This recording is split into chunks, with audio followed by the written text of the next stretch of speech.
Hello and welcome to the HistoryNetwork.org podcast. If you're a patron of the podcast, first and foremost, thank you for that. And if you want to find out about the other benefits that you can get by being a patron, then just pop along to patreon.com/The History Network. The HistoryNetwork.org podcast, Season 28, Episode 8, John Hawkwood, the greatest mercenary of his age, Part 1. This episode was written by Murray Darm. Murray Darm is an ancient and medieval military historian from New Zealand, living in Australia. He has written more than 100 articles on various aspects of ancient and medieval military history, as well as other historical topics from all periods, ranging from the history of opera to the runic alphabet and recipients of the Victoria Cross.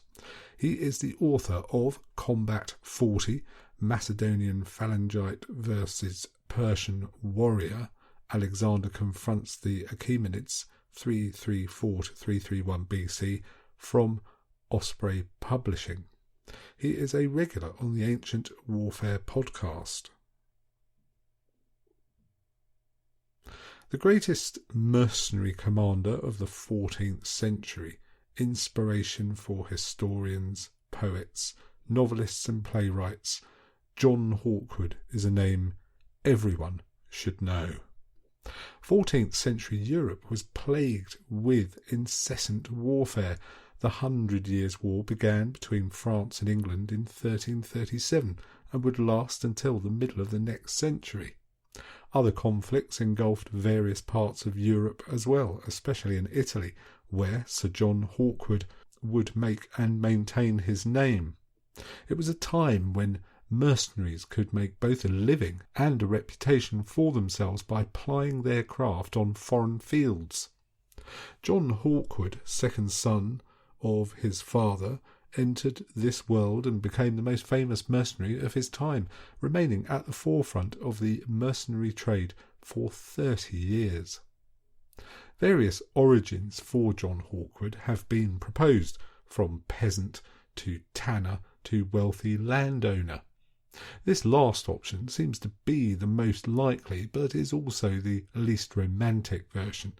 Hawkwood's meteoric rise to fame, a place where he would remain for decades, meant that various accounts of his life have taken on a romanticised, almost fantastic quality.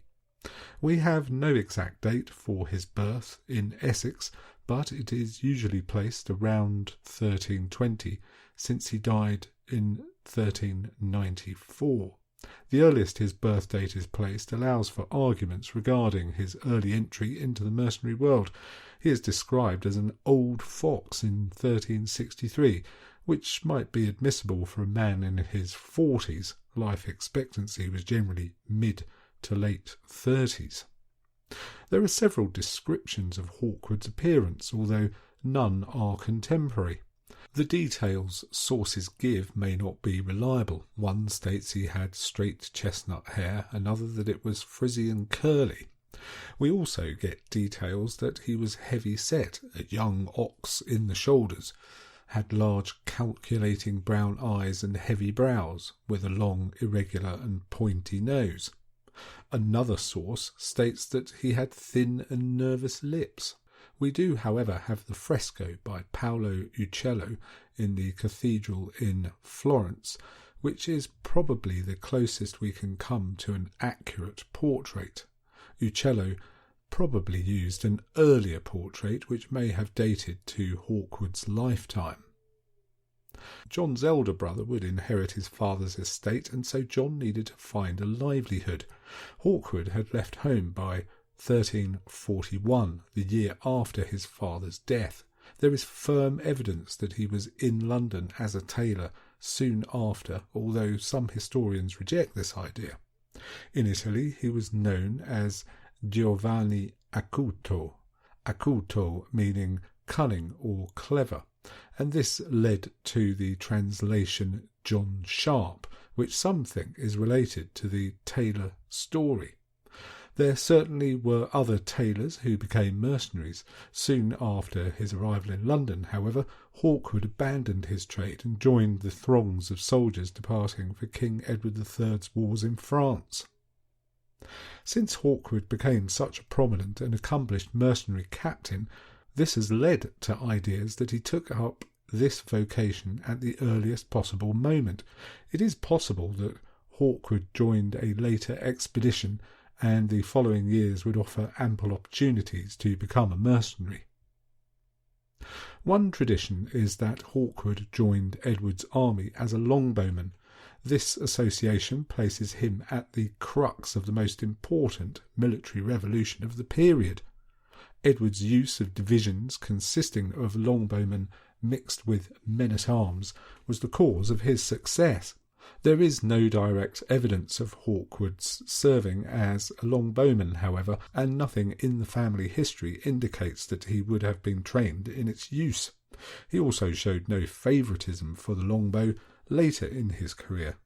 Placing Hawkwood in Edward's army in the 1340s allows for him to serve at the most important battles of the day, Crécy in 1346 and Poitiers in 1356, and therefore allows him to learn his craft in the two most important battles of the day.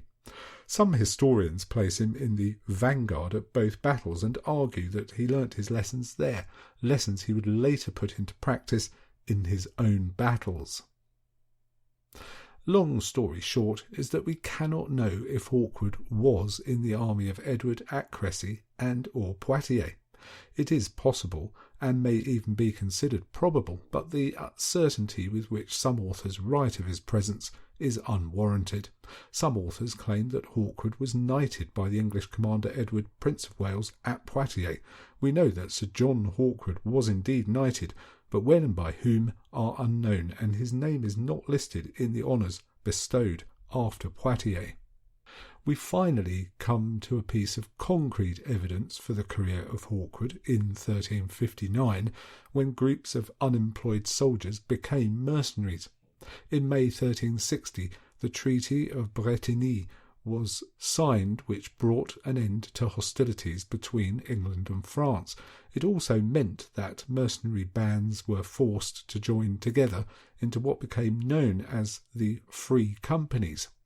The largest of these was the Great Company, and this was the group Hawkwood joined. Thereafter it ravaged parts of France and was excommunicated in 1361. Peace was then made, and the company was engaged to serve the Pope's interests in Italy against Milan. The White Company ravaged the small kingdom of Savoy and then moved on to Lombardy to attack the lands of the Visconti family. Galeazzo Visconti attempted to buy the band off, but they held firm to their current employer. Hawkwood served as a corporal in the company under the German captain Albert Stretz. This group, consisting of mainly English mercenaries, became known as the White Company and became the most famous of all the mercenary companies. Hawkwood would spend the rest of his military career, and indeed his life, as a mercenary in Italy. Hawkwood's name was considered difficult to pronounce for most of his career on the continent, especially since the Italian language had no H and no W, and a whole raft of spellings are extant from de Haccoid to Hankelvode. Hawkwood signed his letters to his Italian employers Hawkwood. The Italian chroniclers dwell on the fighting style of the White Company in great detail. The soldiers would dismount and fight on foot with their lances in open battle. Behind them came the longbowmen. Knights dismounting to fight on foot was peculiar to the English, as other mercenary bands preferred cavalry charges or even used Hungarian mounted archers. This dismounting method became known as the lance unit, and following the victories of English mercenaries was adopted by cities across Italy as they witnessed its successes. Hawkwood would retain the tradition of dismounting to fight, especially at his greatest victory at Castagnero in 1387, although he was adaptable to circumstances. Our sources usually number mercenary companies by the number of lances or horses they had, and sometimes include the numbers of archers, crossbowmen and infantry. A lance was a unit of 3 men and 3 horses. A company would be led by a captain elected by its members, although there are many instances of co-captain companies where smaller groups joined together. Under each captain would be corporals who usually commanded between 163 and 169 horses. Whenever a new contract was negotiated with a mercenary company, it was for a number of lances and other troops for a given set of months. The cost of hiring a force would be negotiated anew each time and could vary wildly. Problems with mercenaries changing sides or abandoning a contract in mid-battle in some cases often occurred due to the late payment of agreed salaries or tensions over the renegotiation of a contract. Occasionally, mercenary companies were bribed by the enemy to change sides. The numbers of troops in these negotiations also varied from contract to contract. The smallest contract Hawkwood had was for 13 lances, but under various contracts he commanded forces of less than 100, a few hundred, all the way to several thousand. The complex and convoluted politics of 14th century Italy gave Hawkwood and many other mercenaries ample opportunity to ply their trade. States large and small, including the Pope, hired mercenary armies, and these fought one another over the lands and other disagreements of their employers. Unfortunately, mercenaries could at any time choose to abandon a contract and plunder and ravage territory, even that of their employers, for personal gain, or to extort vast sums from cities to leave their territory alone. In 1363, Hawkwood would have been approximately 40, and for this first time he attracts the attention of chroniclers.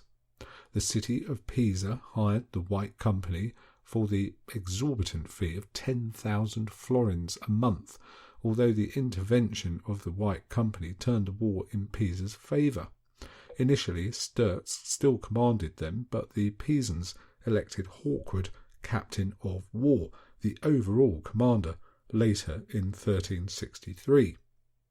Usually, mercenary companies elected their leaders, and we do not know how Hawkwood's elevation affected Sturz, although tensions would later show. We have no concrete evidence of Hawkwood doing anything of note up to that point, but he must have performed some deed or been able to persuade the Pisans of his qualities. We are told that he was a great master of war, of non-noble family, and an old fox. The epithet acuto is applied to him to imply he was as clever as a fox, as were the Pisans for hiring him. Hawkwood's first order of business as the new captain was to assure the loyalty of his corporals and troops. He launched his first attack in midwinter, planning to seize several Florentine towns in February 1364.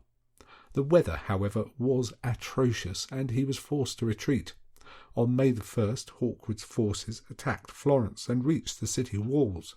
The following day, the Pisan army crossed the Arno River and seemed on the point of victory when it suddenly gave up. The unit commanders had been bribed by Florentine gold. The only commander to remain loyal to Pisa was Hawkwood. This fact was made much of by later chroniclers of his career. The circumstances under which he became commander, however, may have led to the desertions, especially if he was never elected captain by members of the White Company itself, and some may have remained loyal to Sturz. Tensions between German and English mercenaries especially would become rife in Italy, and Hawkwood remained at the centre of it all. In July 1364, the Florentine army moved against Pisa, and Hawkwood came out to meet them at Cascina, 6 miles from the city. Hawkwood made several feints, a tactic he would continue to use to great effect later in his career. and made sure that dust would blow into the enemy's faces and that the sun was behind his own forces. These tactics echoed Cressy. Even though his numbers of English were depleted, he had his cavalry dismount and advance on foot. Despite these tactics, Hawkwood's army was enveloped and routed. This was not an auspicious start to his career as a commander. The Florentine army marched on Pisa, but was rent with strife between its German and English mercenaries. Meanwhile, the Pisans were tired of the war, and a prominent merchant, Agnello, paid Hawkwood to support his coup. Agnello seized power and made peace with Florence. Despite this setback, Hawkwood continued to ply his trade in the employ of various cities, and his reputation steadily grew. English mercenaries would flock to him throughout his career. In 1365, Hawkwood resisted calls to go on the crusade called by Pope Urban V, but became embroiled in the conflict between German and English mercenaries throughout Italy. He attempted to assist the White Company, who were defeated by the German Company of the Star at San Mariano.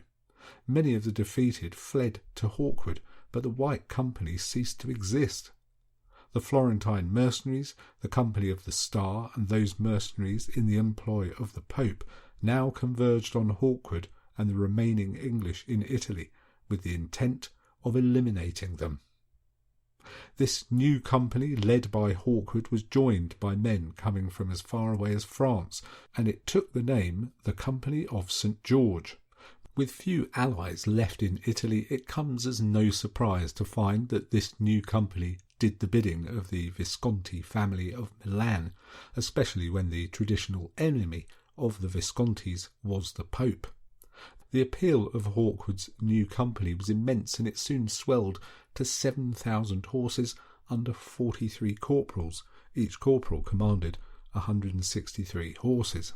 It opened negotiations with the Company of the Star, but internal dissensions meant that the company disintegrated. And there we will leave part 1 for now. Join us in a couple of weeks for part 2 of this double-parter, John Hawkwood, the greatest mercenary of his age, written by Murray Darm. Thanks again for listening. You've been listening to the HistoryNetwork.org podcast, written by Murray Darm, read by Nick Barker.